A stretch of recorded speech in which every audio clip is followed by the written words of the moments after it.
This is one of the coolest events on the calendar in Ireland. It started last year, and it's showcasing all of the research centres, the SFI centres, the EI centres, gateways and tech centres in the country.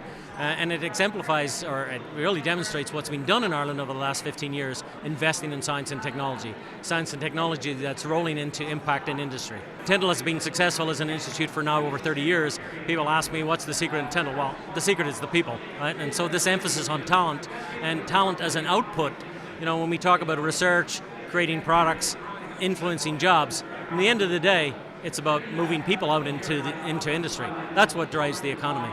Tyndall works really at a fundamental ICT, electronics hardware space. But I think one of the cool things about Tyndall is we're always thinking about, does this mean anything? Where can you use it? So we've got this really strong sectoral focus. So we're looking at things like communications, energy, health, the environment, even space. So I got a couple of examples for you today. Let me start with the first example. Excellent. So you've got a pacemaker here, I believe. Actually, this is going to radically change how you design a pacemaker. I mean, if you have a friend or if you know someone with a pacemaker, you'll see that large bulge on their shoulder by the clavicle, and that's where the battery, because a big part of this pacemaker is the battery that drives the pacemaker.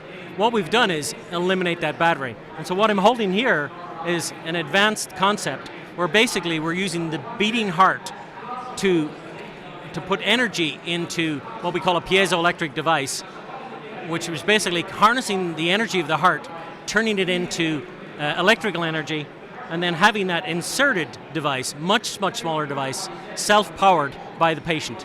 Eliminating the battery, eliminating the major cause of failure of pacemakers, and ultimately then changing the lifetime of the device from a 10-year come back in and have the anxiety of replacement to a 40-year lifetime product.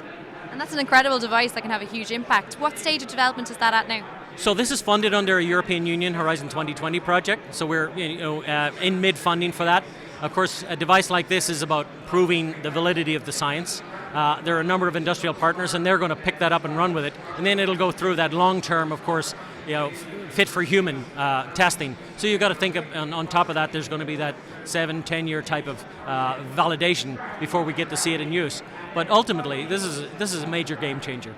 Very worthwhile putting those years of effort in. Oh, absolutely. I mean, one of the things that I think that it should be appreciated, the commercialization that happens, and dramatic commercialization of technology from places like Tyndall and the other fantastic institutes that are represented here today. I think we've got almost 50 people exhibiting today through Enterprise Ireland and Science Foundation Ireland. We've probably got 40 different centres. That's commercializing work that's been going on for 10, 20 years. And that's what it takes to really make these breakthroughs.